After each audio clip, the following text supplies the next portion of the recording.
Hi friends, మామిడి పండు ఈ సీజన్ లో మొదటి మామిడి పండు ఇదే ఫస్ట్ టేస్ట్ చేస్తాను. ఇది వచ్చి బేనుసా, మా సైడ్ అయితే మేము బేనుసా అని చెప్తాము. ఇదైతే బేనుసా పండు కట్ చేస్తాను.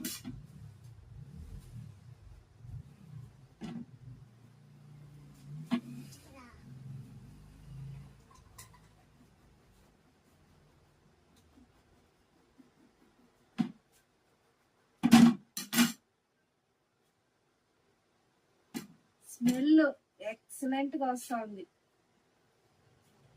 మామిడి పండు స్మెల్